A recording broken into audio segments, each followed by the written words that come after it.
जय जिनेंद्र। मैं नेहा जैन जैन पाठशाला में आप सबका स्वागत करती हूँ। जैन दर्शन के अनुसार अभी तक हमने लोक की संरचना, ऊर्ध्वलोक, देव और देवगति के बारे में जाना है। अब मध्यलोक को जानने से पहले हमें कालचक्र को जानना जरूरी है। साथ ही कर्म भूमि, अकर्म भूमि को भी जानना जरूरी है। हमने लास्ट वीडियो में ज्योतिष लोक के बारे में जाना था। ज्योतिष लोक भी मध्यलोक में ही है और इसी ज्योतिष लोक के कारण पृथ्वी यानी कि मनुष्य लोक में समय यानी कि दिन, रात, महीने, वर्ष आदि का व्यवहार होता है, क्योंकि ज्योतिषक देवों के जो विमान है वे ज्योतिर्मय हैं और उनके प्रकाश के कारण ही मनुष्य लोक में दिन रात आदि होते हैं। मनुष्य लोक यानी कि ढाई दीप के बाहर दिन रात नहीं होते हैं, क्योंकि वहाँ अचल ज्योतिषक विमान है जो अपने स्थान पर ही रहते हैं, इसलिए वहाँ हमेशा सदा एक जैसा ही प्रकाश होता है। अब जैसे सतयुग, द्वापर युग, त्रेता युग आदि युग माने जाते हैं, वैसे ही जैन दर्शन में काल को दो भागों में बांटा गया है, अवसरपीढ़ी काल और उत्सरपीढ़ी काल। जिस काल में जीवों की शक्ति, अवगाहना यानी कि हाइट और आयु यानी कि एज धीरे धीरे घटती जाती है और भूमि आदि पदार्थों के रस के कस में धीरे धीरे कमी आती जाती है, उस काल को अवसरपीढ़ी काल कहते हैं। और जिस काल में जीवों की शक्ति, उनकी अवगाहना यानी कि हाइट, उनकी एज और भूमि आदि पदार्थों का रस कस में उत्तरोत्तर वृद्धि होती जाती है, उस काल को उत्सरपीढ़ी काल कहते हैं। अवसरपीढ़ी काल की समाप्ति पर उत्सरपीढ़ी काल और उत्सरपीढ़ी काल की समाप्ति पर अवसरपीढ़ी काल आता है। अनादि काल से यह क्रम चलता आ रहा है और अनंत अनागत काल तक यही क्रम चलता रहेगा। अब उत्सरपीढ़ी काल 10 कोड़ाकोड़ी सागरोपम का होता है और अवसरपीढ़ी काल भी 10 कोड़ाकोड़ी सागरोपम का होता है और दोनों मिलकर 20 कोड़ाकोड़ी सागरोपम का एक कालचक्र होता है। इन कालचक्र में कुल 12 आरे होते हैं और अवसरपीढ़ी काल में 6 आरे होते हैं और उत्सरपीढ़ी काल में 6 आरे होते हैं। इस तरह से पूरे एक कालचक्र में 12 आरक होते हैं। अब आरों को समझने से पहले सागरोपम और पल्लुपम को समझना जरूरी है, तो आइए काल के सूक्ष्म विभागों को समझते हैं। सूर्य के उदय होने से अस्त होने के बीच को दिन और अस्त होने से उदय होने के बीच के समय को रात कहते हैं, यानी कि लगभग 24 घंटे। अब दिन और रात को मिलाकर एक अहोरात्रि होती है और एक अहोरात्रि में 30 मुहूर्त होते हैं। एक मुहूर्त में 2 घड़ी होती है और एक घड़ी यानी कि 24 मिनट।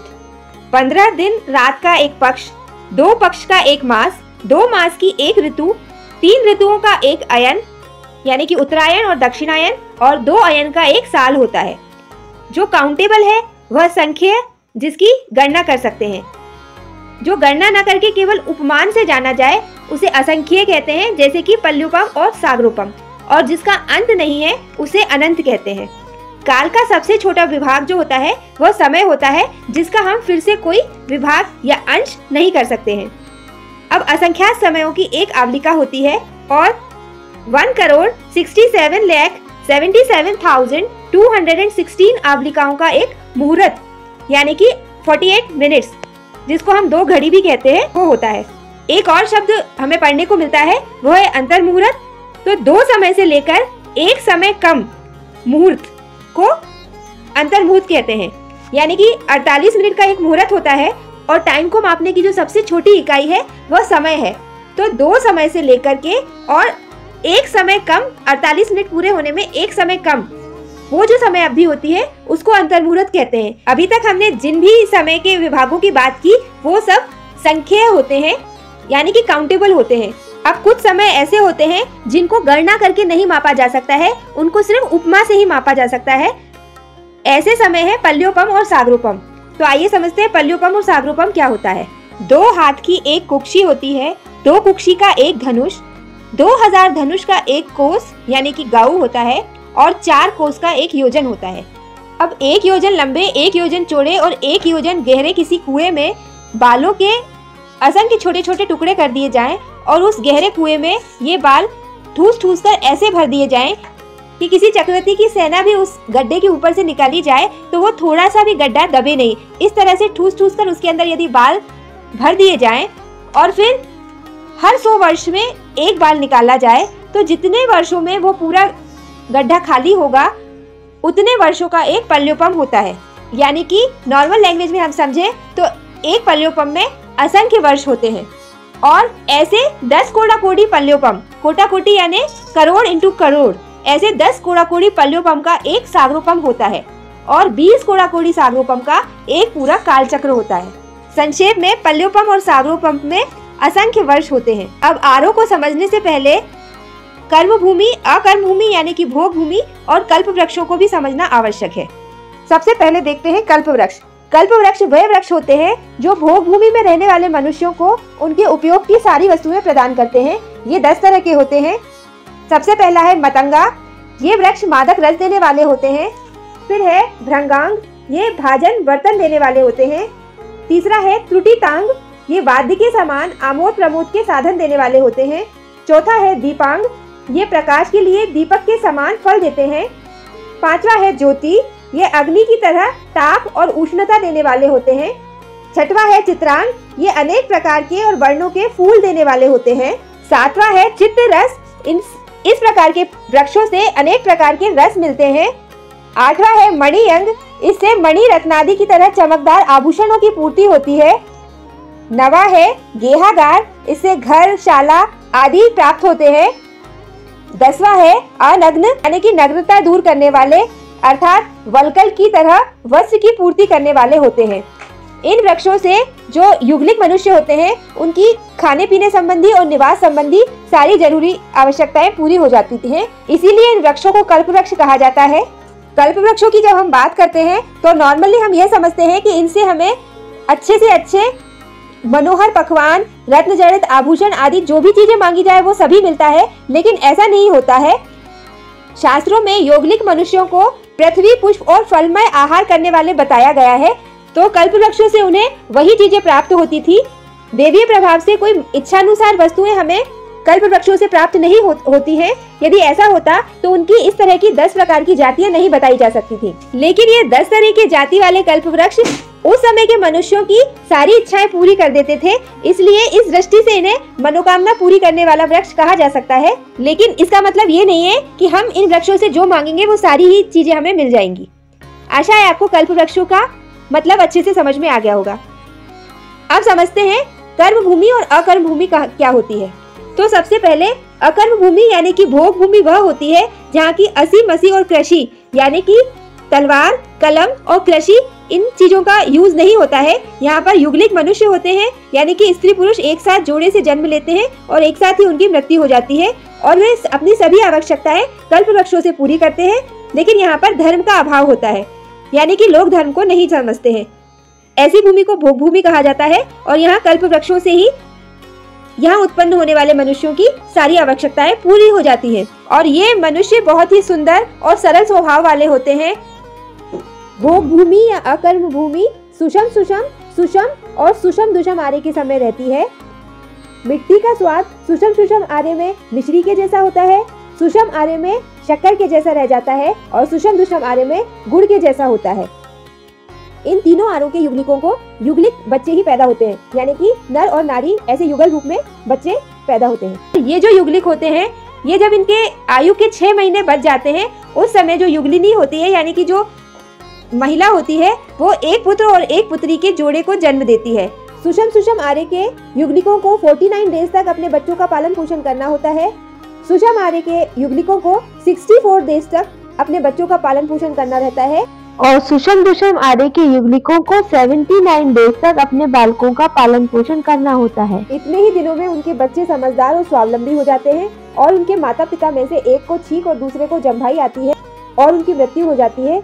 उनके सरल स्वभाव के कारण ये देवगति प्राप्त करते हैं। इन युगलिकों की मनुष्य गति में जितनी आयु होती है उससे अधिक आयु देवगति में नहीं होती, यानी कि या तो उतनी या उससे कम आयु देवगति में हो सकती है।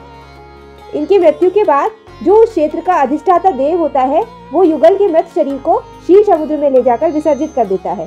इसके ठीक विपरीत जो कर्म भूमि होती है वहाँ पर लोगों को श्रम करना होता है, वहाँ पर असी मसी और कृषि का व्यवहार होता है। लोग मेहनत करके ही अपना जीवन यापन करते हैं। कल्प वृक्ष वहाँ पर नहीं होते हैं और न ही वहाँ पर युगलिक उत्पन्न होते हैं।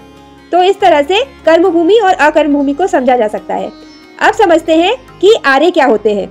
जैसे कि एक काल चक्र में अवसर पीढ़ी काल और उत्सर पीढ़ी काल होता है और दोनों काल में 6 आर्य होते हैं। इस तरह से पूरे काल चक्र में टोटल 12 आर्य होते हैं। अवसर पीढ़ी काल का पहला आरा होता है सुषम सुषम, दूसरा आरा होता है सुषम, तीसरा आरा है सुषम दुषम, चौथा आरा है दुषम सुषम, पांचवा आरा है दुषम और छठा आरा है दुषम दुषम।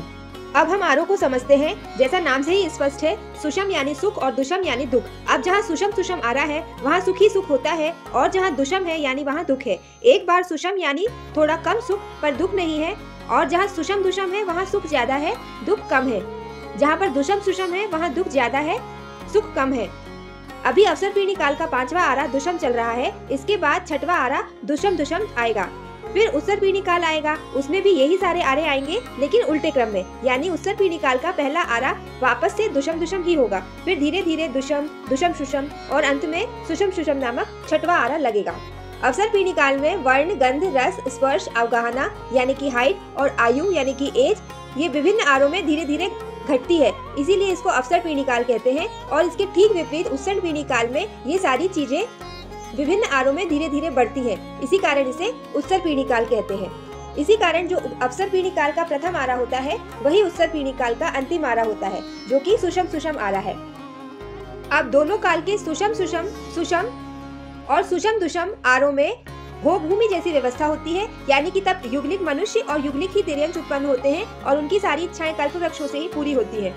इसमें बादर अग्निकाय यानी कि जो अग्नि है वो नहीं होती है, और ना ही इस समय धर्म होता है। इसी कारण धर्म के अभाव के कारण मोक्ष भी नहीं होता है।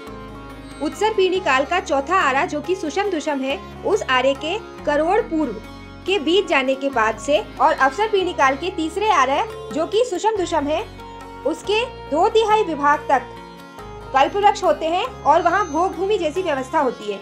और जो तीसरा पार्ट होता है उसके 66 लाख करोड़, 66,000 करोड़, 6600 करोड़, 66 करोड़, 66 लाख 66,166 सागरोपम शेष रहने पर कल्प वृक्षों से पूरी वस्तुएं प्राप्त नहीं हो पाती हैं और इन कल्प वृक्षों का लुप्त होना शुरू हो जाता है।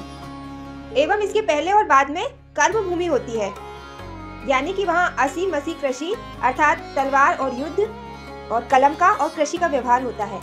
अब यहाँ पूर्व का अर्थ जान लेते हैं। एक पूर्व में 70,56,000 करोड़ वर्ष होते हैं।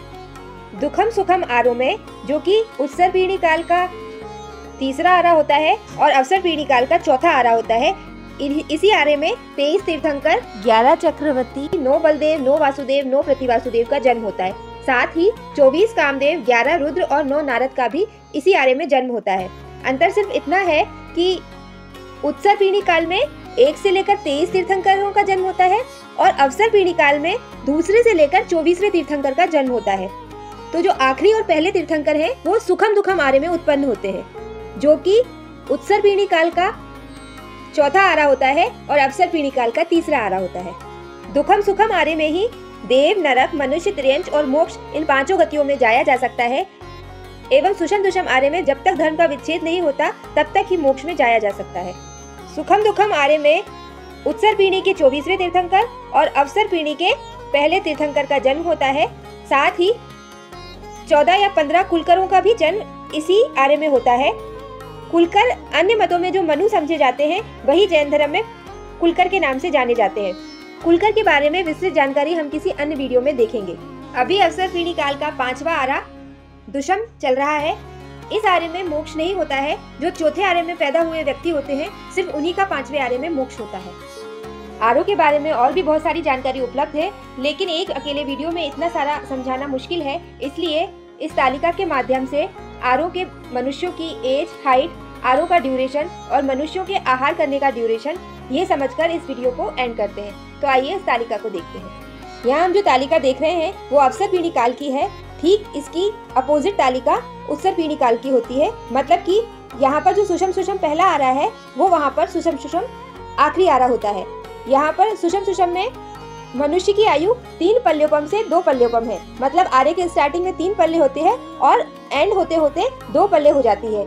इसके ठीक विपरीत उत्तर पीढ़ी काल में सुषम सुषम आरे में आरे के स्टार्टिंग में, क्योंकि वो बढ़ता हुआ आरा होता है, इसलिए आरे के स्टार्टिंग में मनुष्यों की आयु 2 पल्योपम होती है, जो कि बढ़ते बढ़ते 3 पल्योपम हो जाती है। इसी तरह सारे आरों के बारे में हमें समझना चाहिए। तो आइए देखते हैं आरों का ड्यूरेशन क्या होता है, उसमें मनुष्यों की हाइट, उनकी एज और उनके आहार का अंतर कितना होता है। सुषम सुषम आरा 4 कोड़ा कोड़ी सागरोपम का होता है। इसमें मनुष्यों की आयु 3 पल्ले से 2 पल्लोपम तक रहती है। शरीर की ऊंचाई 3 कोस से 2 कोस तक रहती है, यानी कि आरे के स्टार्टिंग में मनुष्यों की ऊंचाई 3 कोस रहती है, जो घटते घटते आरे के अंत में 2 कोस हो जाती है। और इनके आहार होता है 3 दिन के अंतर से, और ये तुअर की दाल के बराबर आहार करते हैं। दूसरा आरा है सुषम आरा। ये 3 कोड़ा कोड़ी सागरोपम का होता है। मनुष्यों की आयु 2 पल्ले से 1 पल्ले तक रहती है, और इनकी हाइट 2 कोस से 1 कोस तक रहती है, और ये 2 दिन के अंतराल से भोजन करते हैं। और इस आरे के लोग बेर के बराबर आहार करते हैं। तीसरा आरा सुषम दुषम होता है, जो 2 कोड़ा कोड़ी सागरोपम का होता है। इसमें 1 पल्ले से 40 वर्ष पूर्व की आयु होती है। पूर्व के बारे में हम जान ही चुके, 70,56,000 करोड़ वर्ष का एक पूर्व होता है। इस आरे में 1 कोस से 500 धनुष तक की ऊंचाई होती है। जो हमारे पहले तीर्थंकर ऋषभदेव भगवान थे, उनकी ऊंचाई 500 धनुष ही थी, और ये 1 दिन के अंतराल से भोजन करते हैं। और इस आरे के मनुष्य आंवले के बराबर आहार करते हैं। चौथा आरा दुषम सुषम है, जो 42,000 वर्ष कम 1 कोड़ा कोड़ी सागरोपम का होता है। इसमें मनुष्यों की जो आयु होती है वो करोड़ पूर्व वर्ष से 100 वर्ष झांझेरा तक होती है। शरीर की ऊंचाई 500 धनुष से गिरती गिरती आरे के अंत में 7 हाथ तक रह जाती है, और ये प्रतिदिन 1 बार भोजन इस आरे के व्यक्ति करते हैं। पांचवा आरा जो कि अभी चल रहा है, ये दुषम नामक आरा है। इसकी 21,000 वर्ष की ड्यूरेशन होती है। यहाँ पर मनुष्यों की आयु 100 वर्ष झाझेरा से घटते घटते आरे के अंत तक 20 वर्ष तक रह जाती है, और इनकी ऊंचाई 7 हाथ से घटते घटते आरे के अंत में 2 हाथ तक होती है, और इस आरे के व्यक्ति अनेक बार भोजन करते हैं। छठा आरा दुषम दुषम होता है। ये भी 21,000 वर्ष का होता है। इस आरे में जन्मे मनुष्यों की आयु 20 वर्ष से 16 वर्ष तक होती है। इनकी ऊंचाई 2 हाथ से 1 हाथ तक होती है, और ये अनेकों बार भोजन करते हैं। ये कितना भी भोजन कर ले, लेकिन इनकी भूख शांति नहीं होती है। इस तरह टोटल 10 कोड़ा कोड़ी सागरोपम का अवसर पीढ़ी काल होता है। इसके ठीक विपरीत इस तालिका से आप समझ सकते हैं 10 ही कोड़ा कोड़ी सागरोपम का उत्सर पीढ़ी काल ही होता है। तो अवसर पीढ़ी काल और उत्सर पीढ़ी काल दोनों को मिला के टोटल 20 कोड़ा कोड़ी सागरोपम का एक काल चक्र होता है। नेक्स्ट वीडियो में हम मध्यलोक, व्यंतर और व्यानवंतर देवों के निवास स्थान के बारे में जानेंगे। साथ ही आपको मेरा वीडियो पसंद आया होगा। यदि वीडियो पसंद आया तो प्लीज मेरे वीडियो को लाइक कीजिएगा, शेयर कीजिएगा, चैनल को सब्सक्राइब कीजिएगा, और कमेंट में मुझे जरूर लिखकर बताइएगा कि आपको वीडियो कैसा लगा। धन्यवाद। जय जिनेंद्र।